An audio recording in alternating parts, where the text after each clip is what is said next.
वारकऱ्यांच्या चरणावरती नतमस्तक झाल्याच्या नंतर आपल्याला ईश्वराची प्राप्ती आहे. संत दर्शने हा लाभ पद्मनाभ जोडीला. साधू संतांना शरण गेल्याच्या नंतरच आपल्याला भगवान परमात्म्याची प्राप्ती आहे. त्याच्याही पुढे जर जाऊन बोलायचं झालं, देवते संत निमित्त त्या प्रतिमा. आपण मंदिरातल्या मूर्त्याचं जे पूजन करतो ना, आपण इथं मंदिरात देवाच्या मूर्त्याचं पूजन करतो, पण भगवान परमात्मा वैकुंठामध्ये स्वर्गामध्ये कोणाची पूजा करत असेल तर ते म्हणजे संतांच्या प्रतिमेचं पूजन करतो.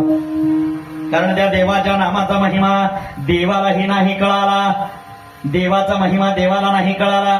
तुझ्या नामाचा महिमा तुझं न कळे मेघश्यामा. आणि त्या नामाचा महिमा साधू संतांना कळाला, आणि साधू संताला कळाल्याच्या नंतर आपल्या पुरता मर्यादित नाही ठेवला, सगळं जनांना सांगून सोडण्याचं कार्य साधू संतांनी केलं. त्याला संत म्हणतात. आणि सामान्य जीवाला जर इंचवाचं जर औषध जर कळालं, आपण काय म्हणतो, कुणाला तर सांगितलं तर बोध होतोय म्हणतो, लोकाला सांगत नाही, याला सामान्य माणूस म्हणतात. आता काही ठिकाणी प्रगतशील शेतकरी एकूण एकाला एकमेका सहाय्य करू, अवघे धरू सुपंत. एकमेकाला जर आपल्याला काही माहिती असलेलं सांगतात. चांगले सद्विवेक बुद्धी ज्याच्याकडे आहे. आणि काही संकुचित वृत्तीच्या माणसाला जर विचारलं, का हो तुमच्या तुरीला खूप बहर आला होता आणि चांगलं पीक भरभरून आलं होतं, तुम्ही तुरीला कोणतं औषध मारलं होतो, पिवळी धमक तूर झाली होती, जर विचारलं, राऊंडअप मध्ये 2-4 लिंब पिळून मारलं होतं म्हणून सांगेल. याला माणूस म्हणतात. आणि माणसासारखेच असलेला, माणसासारखेच जन्माला आलेले असताना संत माणूस मात्र नाही. संत नव्हती जगी माणसाच्या सारिके. माणसासारखे जन्माला आलेले असताना माणूस मात्र नाहीये. अनेक वृक्ष आहेत, अनेक झाडं आहेत, जंगलामध्ये अनेक झाडं आहेत, या पृथ्वी तलावर अनेक झाडं उगवतात, पण ते सगळे झाडं सारखे आहेत का? आपण सगळ्या झाडाची तुलना एकसारखीच करतो का? नाही. त्या अनेक झाडामध्ये देखील काही झाडं पूजनीय आहे.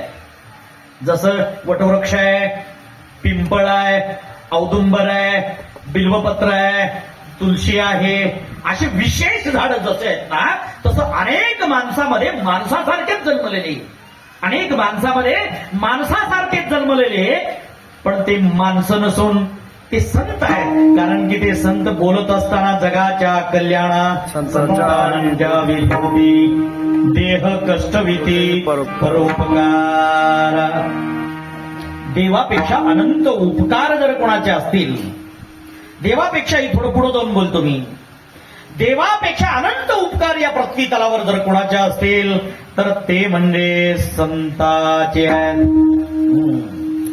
देव अवतार धारण करतो कशासाठी? देव अवतार धारण करतो कशासाठी? यदा यदा हि धर्मस्य ग्लानिर्भवति भारत अभ्युत्थानम् अधर्मस्य तदात्मान सृजाम्यहम् परित्राणाय साधूनां विनाशाय च दुष्कृतम् धर्म संस्थापनार्थाय संभवामि युगे युगे.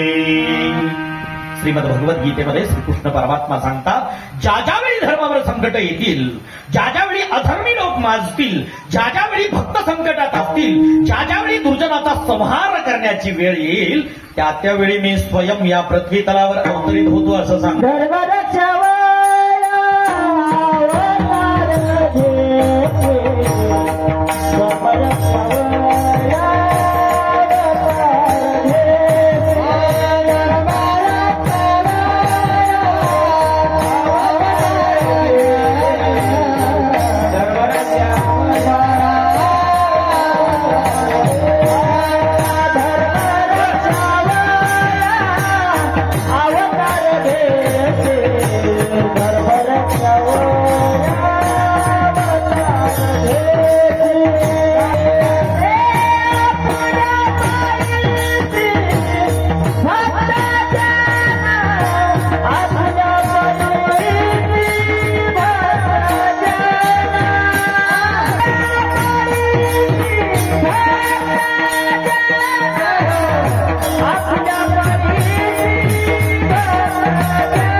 ईशावयावतार घेसे आपुल्या पाळीसी भक्तजना अंबरुषी साठी गर्भ सोसेले दृष्ट निर्धारिले किती एक